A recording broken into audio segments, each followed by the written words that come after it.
Did you realize your partner's crazy ex was actually telling the truth about them? I thought Jessica was just bitter. For 2 years, she'd been sending me messages on Instagram, Facebook, even LinkedIn. Always the same warnings about my boyfriend Marcus. He's not who you think he is. Ask him about the restraining order. Check his phone while he sleeps. I'd show Marcus the messages, and he'd get this perfect mixture of hurt and exhaustion on his face. She's been stalking me since we broke up, he'd explain, running his hands through his hair. I feel terrible that she's dragging you into this. He painted her as unhinged, said she'd keyed his car, showed up at his work, threatened suicide when he wouldn't take her back. Classic crazy ex behavior, right? Marcus was incredible. He brought me coffee every morning, remembered every detail I shared, and never once raised his voice. When I got food poisoning, he held my hair back and cleaned my bathroom without complaint. When my mom was hospitalized, he drove 4 hours with me and slept in those terrible waiting room chairs. Perfect boyfriend material. The way we met felt like destiny. I was having the worst day at the hospital where I worked as a nurse. 3 patients coded, 2 families screaming at staff, and I'd spilled coffee all over my scrubs during my lunch break. I was crying in the parking garage when this handsome stranger approached with a tissue and a concerned smile. Rough day? Marcus asked gently. I was embarrassed to be sobbing in public, but something about his warm brown eyes made me feel safe. He listened while I vented about my terrible shift, never once checking his phone or looking impatient. You're incredible for doing what you do, he said when I finished. The world needs more people like you. He asked for my number, and I gave it without hesitation. Our first date was perfect. A quiet restaurant where he asked thoughtful questions about my work, my dreams, my family. He seemed genuinely fascinated by everything I said. I've never met anyone as compassionate as you, he told me over dessert. You have this light about you. By our third date, I was completely smitten. Marcus was attentive without being clingy, romantic without being cheesy, supportive without being patronizing. He remembered that I was lactose intolerant and always ordered dairy-free options. He knew I worked double shifts on Wednesdays and would leave encouraging texts to get me through the day. When he first mentioned his crazy ex, it was in the context of apologizing for being cautious about relationships. Jessica really did a number on me, he said sadly during our 1-month anniversary dinner. She made me feel like I couldn't trust my own judgment about people. He described a woman who'd become increasingly possessive and paranoid during their relationship, how she'd accused him of cheating with no evidence, how she'd go through his phone and interrogate him about female coworkers.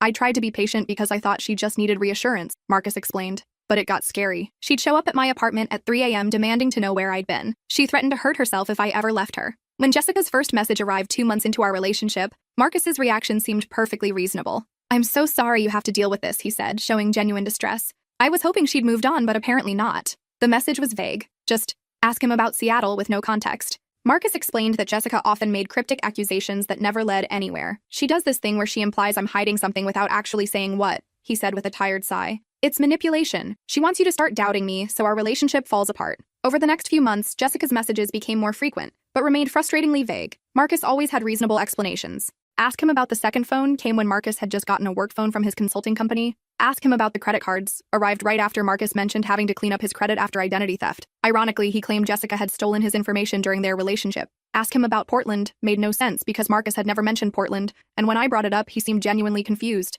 I've never even been to Portland, he said, frowning. Why would she say that? I started to feel sorry for Marcus. Jessica's harassment was clearly causing him pain, and it was affecting our relationship too. Every message made me feel like I was being pulled into their toxic history. But Jessica's messages kept coming, more specific each time. Ask him why he has 2 phones. Ask him about the credit cards and his dead father's name. Ask him about Rebecca in Portland. I mentioned Rebecca casually one night while we were cooking dinner. Marcus was telling me about his day at work, laughing about a difficult client, when I said, speaking of difficult people, Jessica mentioned someone named Rebecca today. Marcus went completely still. The wooden spoon he'd been using to stir pasta sauce clattered against the pot. Where did you hear that name? His voice changed. Flat. Cold. Nothing like the warm tone I was used to. Just around, I said carefully, suddenly aware that the temperature in the room had shifted. He stared at me for a long moment, his jaw tight, before forcing a smile that didn't reach his eyes. Must be thinking of someone else. But I wasn't thinking of someone else. And I started paying attention. Marcus did have 2 phones. He claimed one was for work, but he guarded it like classified information. He received calls at odd hours and would step outside to answer them, even in winter. When I'd joke about his secret agent behavior, he'd laugh it off but never change the pattern. I also noticed how he'd positioned himself in our relationship. Gradually, subtly, he'd become my everything. My friends found him charming, but somehow I was seeing them less and less. Marcus always had thoughtful reasons why. Emma's been really negative lately, he'd say after I hung up with my best friend. I worry she's projecting her relationship problems onto you. Your mom seems stressed when you visit, he'd observe after family dinners. Maybe giving her some space would be healthier for both of you. He never forbade me from seeing anyone. He was too smart for that. Instead, he'd plant seeds of doubt that grew until I was making the choice to isolate myself. One night, while he was in the shower, I checked his work phone. I told myself I was just being paranoid, influenced by Jessica's messages. I'd proved to myself that Marcus was innocent. Then maybe I could block Jessica and move on with our relationship. The contact list made my blood run cold. Rebecca, Portland Ashley, Seattle Nina, San Diego Melissa, Phoenix Emma, Denver Katie, Austin. And at the bottom, Jessica, blocked. Each contact had the same pattern, dozens of deleted message threads, recent calls at 2 a.m., photos sent and received. My hands were shaking as I scrolled through Rebecca's messages. When are you coming back? You said just 6 months. I saw your girlfriend on Instagram. Does she know about us?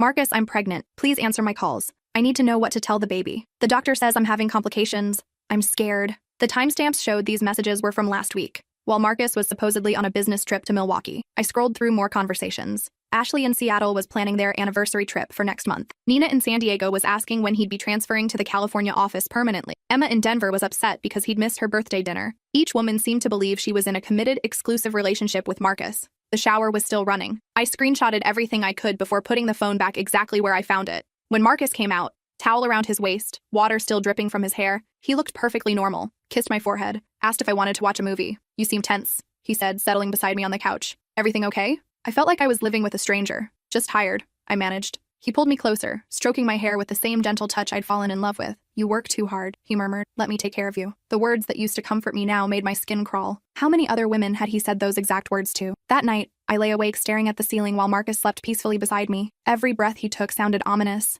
Every movement made me tense. Who was this person lying next to me? The next morning, I called in sick and drove to Jessica's address. I'd found it in his contacts under blocked with a note that said, emergency only, approach with caution. The apartment complex was nicer than I'd expected. Jessica answered the door looking nothing like the unhinged woman Marcus had described. Professional clothes, neat apartment, wedding ring on her finger. You finally believe me, she said simply. She made coffee and spread out a manila folder on her kitchen table. The folder was thick, organized with tabs and labels. This wasn't the obsessive rambling of a crazy ex. This was documentation. Marcus operates in cycles, she explained, her voice calm and matter-of-fact. He finds women in different cities, maintains relationships with 3 or 4 at once. He tells each of us the others are crazy exes or clingy friends. She showed me credit card statements and names I didn't recognize. Identity theft. He uses information from women he's dated to open accounts. My credit score dropped 200 points before I figured out what was happening. My stomach dropped. There's more, Jessica said gently. And it's worse than financial fraud. She pulled out police reports, hospital records, restraining orders. The first police report was from Seattle. Ashley Martinez, 28, nurse practitioner, admitted to hospital with injuries consistent with domestic violence. Suspect fled before arrest could be made. The second was from San Diego. Nina Rodriguez, 26, elementary school teacher. Restraining order filed after escalating threats and stalking behavior. The third was from Denver. Emma Thompson, 29, social worker. Identity theft, harassment, violation of restraining order. Marcus has a pattern, Jessica said quietly. He gets women isolated, financially dependent, then the abuse starts. Psychological first, then physical. The documents painted a horrifying picture. 3 different women in 3 different cities, all with similar stories of manipulation, control, and violence. Rebecca's in the hospital right now, Jessica said quietly. Broken ribs, fractured wrist, concussion. She finally pressed charges, but he disappeared before they could arrest him. She showed me hospital photos that made me sick. Rebecca looked like me. Same hair color, same build, same age, same trusting smile in the before photos Jessica had printed from social media. He has a type, Jessica continued. Mid-20s, works in healthcare or education, lives alone, family out of state. He researches us thoroughly before making contact. She showed me printouts from social media accounts I'd forgotten I had,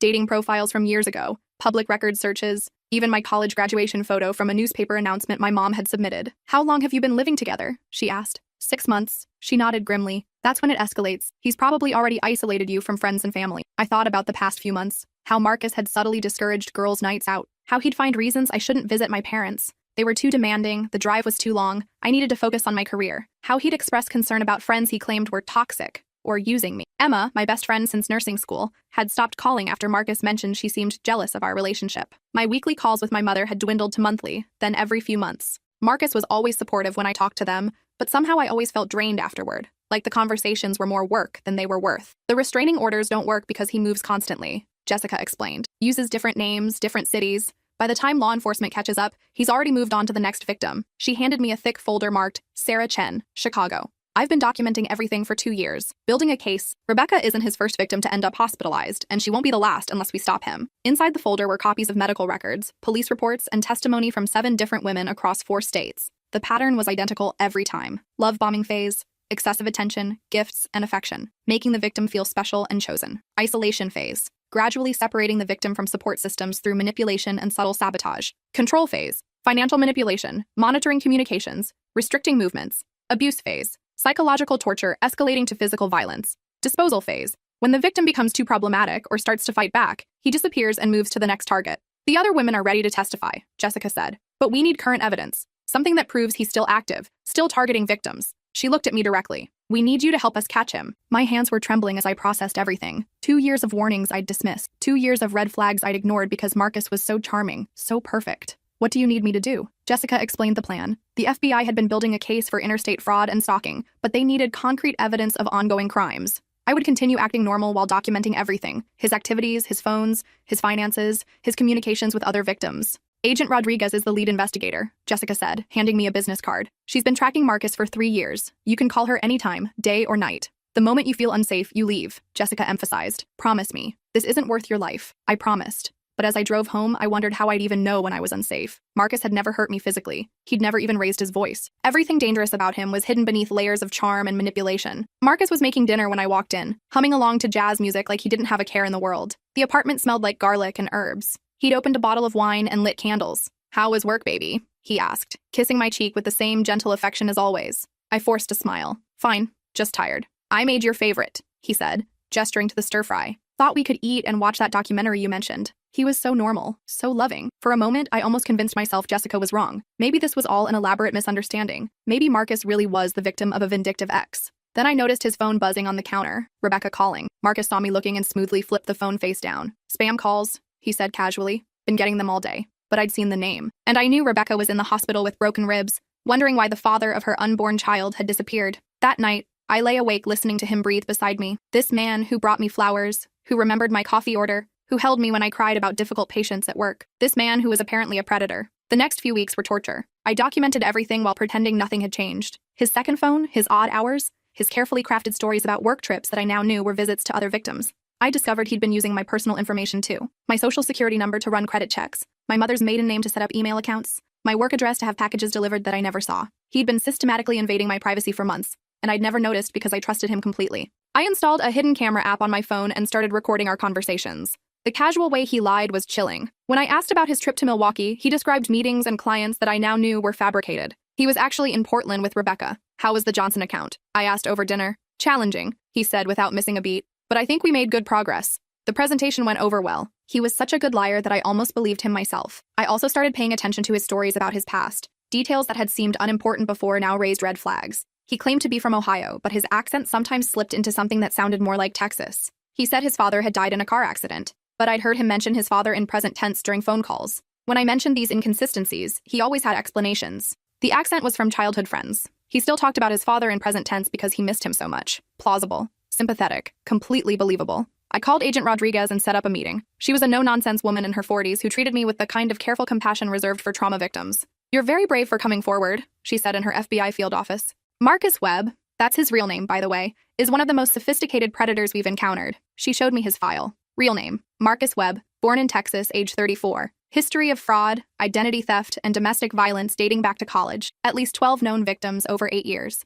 He's highly intelligent and extremely good at reading people, Agent Rodriguez explained. He studies his targets for weeks before making contact. Everything about your relationship was calculated. She showed me surveillance photos of Marcus watching me before our chance meeting in the parking garage. Photos of him at the coffee shop where I bought my morning latte, learning my routine. Photos of him talking to my coworkers, gathering information about my personal life. "How did he know I'd be in the garage that day?" I asked, feeling sick. "He didn't. He'd been following your schedule for 2 weeks. He was waiting for the right opportunity, a moment when you'd be vulnerable and receptive to a kind stranger. The parking garage was just one of many attempts. If it hadn't worked, he would have tried something else. A flat tire he'd offer to fix. A spilled coffee he'd help clean up. A lost dog he'd ask me to help find. The profile says you're a nurse," Agent Rodriguez continued. "He specifically targets women in caring professions because you're predisposed to see the best in people and make excuses for concerning behavior. Everything I'd thought was special about our relationship, the way he understood me, the way he seemed to know exactly what I needed, was just him exploiting my psychology." "What do you need from me?" I asked. "Keep documenting everything. We're particularly interested in evidence of the identity theft and the interstate pattern. If we can prove he's running multiple relationships across state lines while committing fraud, we can get federal charges that will stick." She gave me recording equipment and detailed instructions on how to gather evidence safely. "The most important thing is that you don't change your behavior in any way that might alert him," she emphasized. "Marcus is extremely perceptive. If he suspects you know, he'll disappear and start over somewhere else." The weight of that responsibility was crushing. Not just my safety, but the safety of Rebecca, Ashley, Nina, and all the future victims. Back home, I started my double life, loving girlfriend by day, undercover FBI informant by night. Marcus never suspected anything. If anything, he seemed more attentive than usual. He brought me lunch at work, sent sweet text messages throughout the day, planned romantic surprise dates. "You seem a little distant lately," he said one evening while we watched Netflix. "Is everything okay?" "Just tired," I said, the lie coming easily now. "Work's been crazy. "You're working too hard," he said, pulling me closer. "Maybe you should cut back on those extra shifts." He'd been making this suggestion more frequently. Financial dependence was part of his control strategy. The more he could make me rely on him, the harder it would be to leave. "I like the extra money," I said carefully. "But I make enough for both of us," he replied. "I want to take care of you." I recorded everything. 3 weeks into my investigation, Marcus announced another business trip. "Denver this time," he said. 3 days. I'll miss you." I knew he was really going to see Emma, who'd been posting increasingly desperate messages about their relationship falling apart. The moment he left, I called Agent Rodriguez. "We're going to search the apartment," she said. "Do you know where he might hide things?" We found everything hidden in a false bottom of his bedroom dresser. USB drives, prepaid phones, fake IDs, and most damning of all, journals. Each journal was labeled with a woman's name and contained detailed plans for manipulation and control. My journal was labeled Sarah Chen, Chicago, Target acquired March 2023. Inside were pages of observations about my habits, my fears, my vulnerabilities, plans for how to manipulate me, notes about my financial situation and family relationships. Subject responds well to small gestures of care. Coffee preference, oat milk latte, extra shot, no foam. Use for daily reinforcement of attentiveness. Mention of absent father during childhood triggers emotional response. Exploit for bonding opportunities and trust building. Works extra shifts at St. Mary's Hospital on weekends. Increasing fatigue makes her more susceptible to suggestion and less likely to question inconsistencies. Best friend Emma shows signs of suspicion. Begin gradual alienation campaign. Suggest Emma is jealous and unsupportive. Mother calls every Sunday at 2 p.m. Interfere with calls by scheduling activities or creating emergencies to establish pattern of unavailability. I was reading detailed notes about how to psychologically manipulate me. Marcus had been studying me like a lab rat from day one. The other journals were worse. They detailed his escalation with previous victims, when to start monitoring their phones, how to isolate them from support systems, when financial coercion became necessary, when physical intimidation was required. Rebecca's journal had pages marked final phase implementation, plans for how to disappear once she became problematic and started asking too many questions about his other relationships. Ashley's journal contained detailed financial information, her social security number, bank account details, credit card numbers. He'd been systematically draining her savings while she thought they were building a life together. Nina's journal had photos of her apartment, her work schedule, her family members. There were notes about her security system and which neighbors were home during the day. I photographed every page with shaking hands, barely able to process the level of calculation involved in his predatory behavior. When Marcus returned from Denver, I was waiting in our living room with Jessica, Agent Rodriguez, and 2 other FBI agents. His face went through several expressions in rapid succession: confusion, recognition, fear, then that cold mask I'd glimpsed once before when I'd mentioned Rebecca's name. "What's this about?" he asked calmly, setting down his overnight bag like this was a perfectly normal scenario. Agent Rodriguez showed him a warrant. "Marcus Webb, you're under arrest for interstate stalking, identity theft, wire fraud, and violation of federal restraining orders." Marcus looked directly at me. His expression was almost disappointed, like I'd failed a test he'd expected me to pass. "Sarah, whatever they've told you, it's not true. You know me." But I didn't know him at all. I'd fallen in love with a carefully constructed character designed to exploit my weaknesses. "I found the journals," I said quietly. For the first time, his composure cracked completely. The mask slipped, and I saw the real Marcus underneath, cold, calculating, furious at being caught. "You have no idea what you've done," he said quietly as they put the handcuffs on him. As they led him away, he turned back one more time. "You'll regret this," he said, not to the agents or Jessica, to me. It wasn't a threat, it was a promise. The trial took 8 months. 6 women testified about his pattern of abuse. Rebecca spoke from a wheelchair, her injuries still healing. She'd given birth to a daughter, Marcus's daughter, 3 months earlier. "He disappeared the day I told him I was pregnant," she said on the witness stand. "I haven't heard from him since until the police called about his arrest." Ashley testified about the financial fraud. He'd stolen over $40,000 from her accounts and opened credit cards in her name that she was still paying off. Nina described the stalking and psychological torture, how he'd convinced her to move across the country for a job that didn't exist, how he'd isolated her from her family and friends until she was completely dependent on him. Emma told the court about the physical abuse, how he'd started with playful pushing that gradually became violent, how he'd blamed her for making him angry until she believed it was her fault. The evidence was overwhelming: credit fraud, identity theft, stalking, assault, violation of restraining orders across multiple states. Marcus was sentenced to 15 years in federal prison without possibility of parole for the first 8 years. During the sentencing, his lawyer tried to paint him as a man with abandonment issues who just loved too deeply. Mr. Webb suffered from childhood trauma that led to unhealthy attachment patterns, the defense attorney argued. He never intended to cause harm. He was just desperately seeking connection. The judge wasn't buying it. "Mr. Webb treated these women like targets in a hunting expedition," she said. "This was calculated predatory behavior, not misguided romance." The level of planning and manipulation demonstrated in these crimes shows a complete lack of empathy and regard for his victim's humanity. She paused, looking directly at Marcus. "You studied these women like prey. You learned their weaknesses specifically to exploit them. You destroyed their finances, their relationships, their sense of safety, and in some cases, their physical health. This court finds no evidence of redemption or rehabilitation potential in your behavior." Marcus sat quietly throughout the sentencing, showing no emotion. But as they led him away, he looked back at the gallery where all his victims sat together. He smiled. After the trial, Jessica and I stayed in touch. She'd remarried and was expecting her first child. Rebecca was in physical therapy but making good progress, and her daughter was healthy and beautiful. "How are you handling everything?" Jessica asked during one of our coffee dates 6 months after the sentencing. "Honestly, I was struggling. 2 years of my life had been a complete lie. I'd loved someone who saw me as prey. Worse, I'd ignored clear warnings because I'd been so desperate to believe in the fairy tale. I keep wondering if I'm stupid," I admitted. "How did I not see it?" "You're not stupid," Jessica said firmly. "He's just that good at what he does. That's what makes him dangerous." She was right. Marcus had spent years perfecting his technique. He knew exactly how to mirror what we wanted, how to make us feel special and chosen. He'd studied psychology and human behavior the way other people study medicine or law. "The FBI profiler said something that helped me," Jessica continued. "She said that our capacity for love and trust isn't a weakness. It's what makes us human. The problem isn't that we trusted too easily. The problem is that there are people in the world who exploit that trust." The hardest part was trusting my judgment again. Every date felt like a potential threat. Every kind gesture from a man made me suspicious. Every compliment felt like manipulation. I went to therapy twice a week and joined a support group for survivors of psychological abuse. Slowly, I started to understand that Marcus hadn't just stolen money and time, he'd stolen my ability to trust my own perceptions. "He made you doubt your reality," my therapist explained. "That's why this kind of abuse is so damaging. It doesn't just hurt your body or your bank account, it damages your sense of self." The other survivors in group therapy had similar stories, not necessarily with romantic partners, but with family members, friends, employers who'd used sophisticated manipulation tactics to control and exploit them. "The most insidious part," said Maria, who'd been financially abused by her brother, "is how they make you complicit in your own victimization. You start making excuses for them, covering for them, defending them to people who are trying to help you." That's exactly what I'd done with Jessica's warnings. Marcus hadn't needed to silence her. He'd trained me to do it myself. 1 year after Marcus's conviction, I got a call from Agent Rodriguez. "He's been running a romance scam from prison," she told me, "using contraband phones to target women on dating apps. We're building another case." Even behind bars, he couldn't stop. He'd convinced 3 different women to send him money for legal fees, claiming he was wrongfully convicted. One woman had sent over $5,000 before her sister intervened. "How is that possible?" I asked. "He's extremely persuasive," Agent Rodriguez said. "And there are always people willing to believe that everyone deserves a second chance." 2 months later, another woman reached out to me through Jessica. She'd been corresponding with Marcus for 6 months after meeting him through a prison pen pal website. He'd been telling her he was wrongfully convicted, painting himself as a victim of vindictive exes and a corrupt justice system. "He seemed so genuine," she wrote in her email, "so remorseful and eager to make amends. I was planning to visit him next month." She'd almost believed him until she found the trial records online and read our testimonies. "Thank you for speaking up," she wrote. "Without your testimony being public record, I might have become victim number 8. That's when I realized something important. Marcus had tried to break me, to make me feel worthless and crazy and small.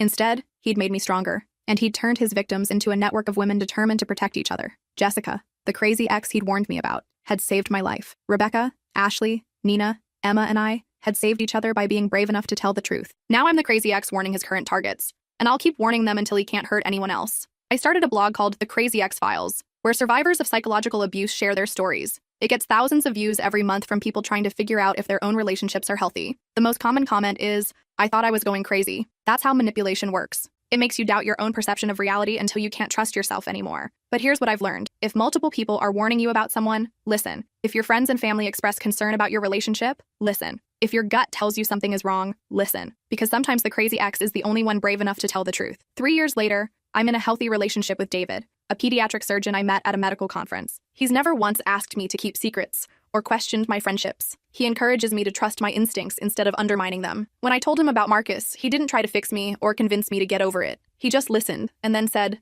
"Thank you for trusting me with that. It must have been terrifying." David has met my friends and family. He encourages me to maintain close relationships with them. When Jessica visits Chicago, he insists on cooking dinner for all of us. He treats the other survivors like the heroes they are. "You saved each other," he says. That takes incredible courage. Marcus is still in prison. He'll be eligible for parole in 12 years. Jessica and I are already planning to be there when that hearing comes up. All of us will be there. Every woman he tried to destroy. We'll tell our stories again, as many times as necessary. Some exes really are crazy, but sometimes they're the heroes of the story. And sometimes the person everyone warns you about really is dangerous. Listen to the warnings. Listen to your gut. Listen to the women who came before you, because we're not crazy. We're survivors.